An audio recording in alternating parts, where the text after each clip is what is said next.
The print के YouTube channel को subscribe करें और ताज़ा अपडेट्स पाने के लिए बेल आइकन दबाएं। आपने कभी सोचा है कि भारत, पाकिस्तान, बांग्लादेश, नेपाल, श्रीलंका, इन सबको मिला लें, भूटान, तो करीब हम 180 करोड़ लोग हैं। 180 करोड़ लोग दुनिया के करीब 22% हैं, मतलब 1/4 से थोड़ा सा ही कम है। इन सब में मिला के इस समय सिर्फ 25,000 से भी कम कोरोना के केसेस हैं और 1,000 से भी कम मौतें हैं। अब आप कह सकते हैं कि इन देशों में तो टेस्टिंग ही बहुत कम है, तो गरीब देश है, यहाँ पे डेटा इकट्ठा नहीं होता है। ठीक है, आप वो सबको मान लीजिए, लेकिन उसके बावजूद दुनिया के 1/4 के आबादी में इतने केस भी नहीं है जितने आप सोच लीजिए कि आजकल अमेरिका में एक दिन में होते हैं। तो इसकी क्या कहानी है, ये ऐसा क्यों हो रहा है, इसका क्या कारण हो सकता है? ये कारण हमारे पास इसका उत्तर नहीं है, ये उत्तर अब वैज्ञानिक ढूंढ रहे हैं, लेकिन कुछ इसके अंदर डेटा है जो समझने की बात है। तो पहला डेटा ये है, ये जो अमिताभ कांत हैं, हमारे नीति आयोग के CEO, उन्होंने शेयर किया है अपने ट्विटर पेज पे, और ये नीति आयोग की स्टडी है जो दिखाती है कि भारत में कितने लोग, अगर आप 100 टेस्ट करें, और टेस्ट तो आप उन्हीं का करते हैं भारत में जिन पे शक होता है, जिनको अपने ऊपर शक होता है, तो या विदेश से आए हैं या उनके परिवार में कोई विदेश से आए हैं जिसको ये बीमारी थी, या कोई जैसे क्लस्टर में था, तबलीगी क्लस्टर में या किसी और क्लस्टर में, या कोई कंटेनमेंट जोन में, हॉटस्पॉट में, उसी को टेस्ट करते हैं। हाँ, जिसमें शक ज़्यादा होता है।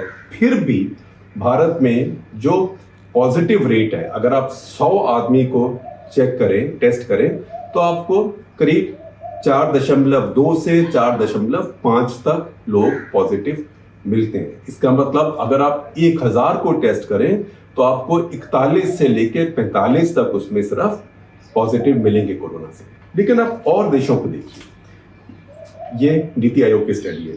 अमेरिका में 19.8%, फ्रांस में 41.8%, इटली में 15.1%। और अगर भारत के आसपास भी देखें देशों में, तो ये नहीं कि सिर्फ, नहीं तो आप बोले कि भारत, मोदी सरकार सब उसको घुमा फिरा के झूठा दिखा रही है।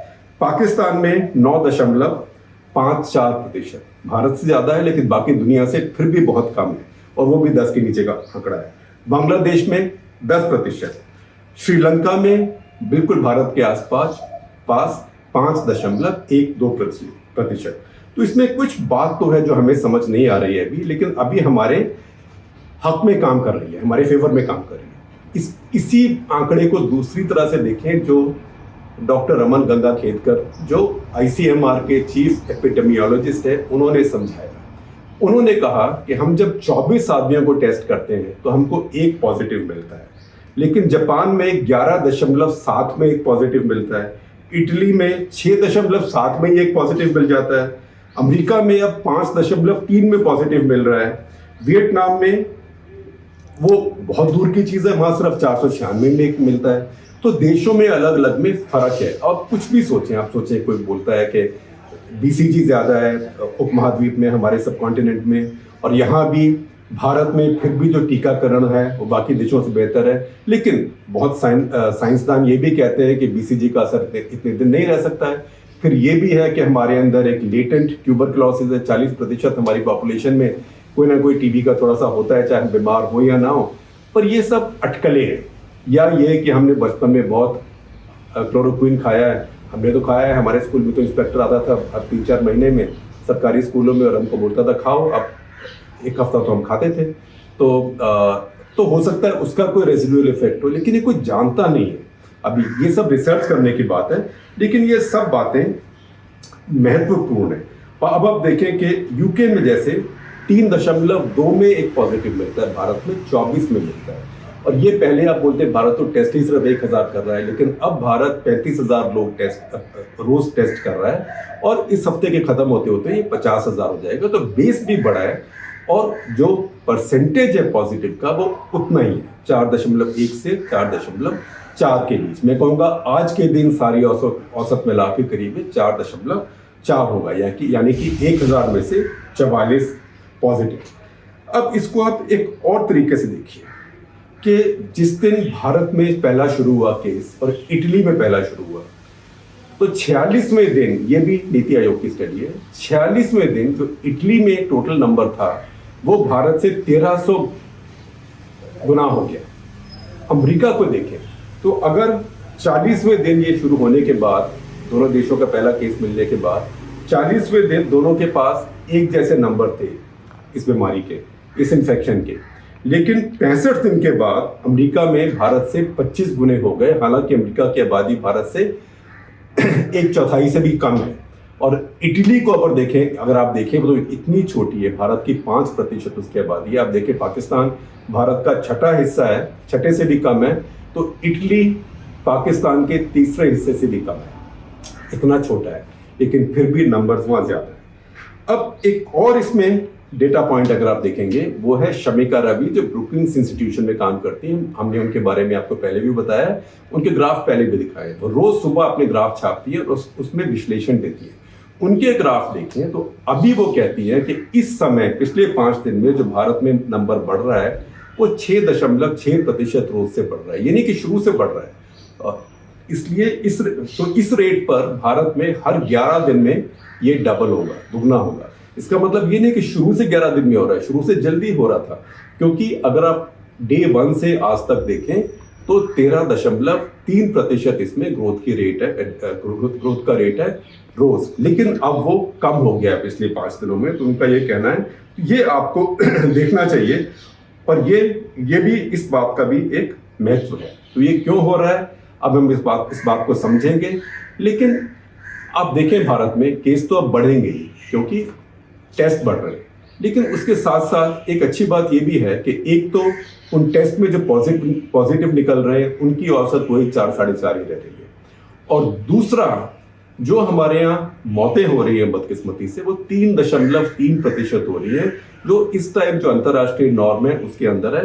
लेकिन फिर आप देखिए उसके अंदर जो मौतें हो रही है, एक तो ज्यादातर मौतें 75% मौतें 60% से ऊपर वाले लोगों की है, और 83% मौतें वो हैं जिनमें इंसान को कोई और बीमारी थी। और कोई और बीमारी में हमारे यहाँ ज़्यादा बहुत, जिसे कार्डियोवैस्कुलर, दिल की और धमनियों की बीमारियाँ कहते हैं, तो blood pressure, diabetes, heart trouble, ये सब मिलके एक साथ मेटाबॉलिक डिसऑर्डर्स होते हैं। ये हमारी बॉडी को अंदर से कमज़ोर करते हैं। क्योंकि मैं एक आर्टिकल आपके साथ शेयर करूँगा, ये sciencemag.org का है, कि ये कैसे ये वायरस आके आपकी अगर इंसान को मारता है तो कैसे अटैक करता है और कैसे मारता है। तो ये वायरस ज़रूर आपके फेफड़ों को जाके नहीं मारता है, ये वायरस देखता है आपके शरीर में क्या कमज़ोर है। तो ये आपके दिल के थ्रू मार सकता है, आपके गुर्दों के थ्रू मार सकता है, आपके लिवर को डैमेज कर सकता है, किसी को भी डैमेज कर सकता है। इसलिए ये बहुत ज़रूरी है कि जिसको ब्लड प्रेशर, डायबिटीज़ और ख़ास करके हार्ट ट्रबल है और किडनी प्रॉब्लम है, किडनी की थोड़ी सी भी प्रॉब्लम है, लिवर एंजाइम्स अभी गड़बड़ है, उसको तो बहुत ही अपना ध्यान रखना चाहिए। और जिसकी एज भी ज़्यादा है उसको घर से नहीं निकलना चाहिए, बिल्कुल आप घर के अंदर ही सुरक्षित है। इसके बाद मैं आपको 2 नई स्टडीज़ के बारे में बताऊंगा। एक हाइड्रोक्सीक्लोरोक्विन, जो कि इस समय बड़ी कंट्रोवर्शियल चीज़ है। चीन में एक स्टडी हुई है 150 पेशेंट्स के साथ, और ये थोड़ी ज़्यादा साइंटिफिक स्टडी है। चीन के 16 अस्पतालों से 21 जो उनके साइंटिफिक इंस्टीट्यूशंस हैं उन्होंने मिलकर स्टडी की है 150 पेशेंट्स की। कुछ को ये दवाई दी गई, कुछ को नहीं दी गई। तो ये एक तरह से जिसे कहते हैं रैंडमाइज्ड कंट्रोल ट्रायल है। ये Shanghai Jiaotong university school of medicine ने करी है। तो उन्होंने देखा है कि जिनको उन्होंने हाइड्रोक्सीक्लोरोक्विन दिया उनका वायरल लोड कम नहीं हुआ। तो हाइड्रोक्सीक्लोरोक्विन वायरस को कम नहीं करती है, लेकिन वो जल्दी बेहतर हो गए। और इस स्टडी का कहना है कि वो जल्दी शायद बेहतर इसलिए हुए कि उससे जो हमारी बॉडी में इन्फ्लेमेशन होती है वो कम हुई, और जो दूसरे वाइट ब्लड कॉर्पसल्स हैं हमारे ब्लड में, खून में, वो बढ़े। तो उन दोनों से फायदा हुआ। साइड इफेक्ट क्या हुआ? साइड इफेक्ट ये हुआ 10% केसेस में साइड इफेक्ट हुआ वो पेट का डिस्कम्फर्ट और डायरिया। इससे बड़ा कोई साइड इफेक्ट नहीं। पर मैं फिर से कह रहा हूँ, मैं डॉक्टर नहीं हूँ, मैं कुछ कह रहा हूँ, मेरी बात मत मानिए। और ये स्टडी अभी पीयर रिव्यूड नहीं है, ये अप्रूव नहीं है। लेकिन जो स्टडी पहले 30-40 पेशेंट्स में हो रही थी अब 150 में हो रही है। इससे पहले एक और हुई थी 40-50 पेशेंट्स की स्टडी, जिसमें कहा गया था कि हाइड्रोक्सीक्लोरोक्विन का कोई फायदा नहीं है। उससे पहले जो 30-30, 40-40 पेशेंट्स की हुई, कुछ में कहा गया था कि फायदा है। एक फ्रेंच स्टडी में था कि बहुत फायदा है। तो इन्होंने इस स्टडी के जो ऑथर्स हैं इन्होंने ये बोला है कि हमारा कहना ये है कि these encouraging results suggest clinical benefits of adding hydroxychloroquine. वो कहते हैं हाइड्रोक्सीक्लोरोक्विन को ऐड करने का जो आप इलाज दे रहे हैं उससे फायदा होता है, क्योंकि अगर इस सिस्टम में जो इन्फ्लेमेशन है आपकी उसको कम करती है तो मल्टी ऑर्गन फेलियर जो होता है उसके लिए आपको थोड़ी ये सुरक्षा दे सकती है, क्योंकि बीमारी का ड्यूरेशन बढ़ाती है। क्योंकि जितना दिन वायरस आपकी बॉडी में रहेगा, जितने दिन आपकी बॉडी वायरस से लड़ती रहेगी, उतने दिन उसको मौका मिलेगा अंदर शैतानी करने का, और ये उस शैतानी को रोकता है। और दूसरी स्टडी जिसके बारे में हम बता रहे हैं, ये अभी स्टडी शुरू नहीं हुई है, एक छोटी सी शुरू हुई है, लेकिन ये कंपनी अमेरिका की गिलियाड इसे कहते हैं, जिसने एक दवाई बनाई है रेमडेसिविर। ये एबोला के लिए बनाई थी और फिर एबोला ख़त्म ही हो गया तो फिर चली नहीं, फेल हो गई एक तरह से। तो लेकिन कुछ लगता है कि कुछ केसेस में ये कोरोना में काम आई है। तो उन्होंने एक स्टडी शुरू की है 53 पेशेंट्स के साथ। ये सिर्फ कंपैशनेट है, जो बेचारों बहुत बीमार थे उनको देनी शुरू कर दी कि देखें क्या होता है। ये अप्रैल 10 से शुरू हुई है। तो इस कंपनी का जो एक उन्होंने स्टेटमेंट इशू किया है वो आप देखिएगा स्क्रीन के ऊपर, उसमें उन्होंने अपना शेड्यूल दिया हुआ है जैसे वो अपनी टेस्टिंग अभी करेंगे। तो पहले ये अप्रैल 10 से 53 की स्टडी शुरू की है, उसके बाद अप्रैल के दूसरे पखवाड़े में यानी कि किसी भी दिन अब 400 जो बहुत बीमार लोग हैं सिवियरली इल उनकी स्टडी की जाएगी। उसके बाद 600 की स्टडी की जाएगी जो थोड़े कम बीमार हैं उनकी, ये मई में शुरू होगी। और ये सब ओपन लेबल है, इसका मतलब इसमें डिवाइड करके ये नहीं कि किसी को दवाई मिल रही है किसी को नहीं मिल रही है, आधे ऐसे हैं आधे ऐसे हैं, ताकि बाद में आप देख पाएँ कि किसको असर हुआ किसको नहीं हुआ। ये अभी स्ट्रेट ओपन लेबल स्टडी है।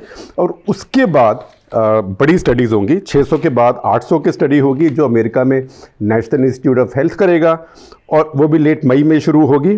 वो डबल ब्लाइंड प्लेसिबो कंट्रोल जिसे कहते हैं फुली साइंटिफिक स्टडी होगी। और फिर एक WHO की सारी दुनिया में हो रही है सॉलिडारिटी स्टडी 10,000 पेशेंट्स के साथ, वो बड़ी स्टडी होगी, वो उसमें भारत भी शामिल होगा। और वो स्टडी भारत में भी होगी, भारत के पेशेंट्स के ऊपर भी, लेकिन वो जून से शुरू होगा। तो आप इस सब पे नज़र रखिए और साथ साथ आप हमारे पर नज़र रखिए। हमारे YouTube चैनल को सब्सक्राइब कीजिए, हमारे Facebook पेज को लाइक कीजिए, अपने परिवार को अपने मित्रों को भी कहिए। हम कोई आपको अंधविश्वास की और बेवकूफ़ी की बातें नहीं बताते हैं, इधर उधर से ठीक ठाक पढ़ के और आपको जो हमें समझ आता है वो बताते हैं।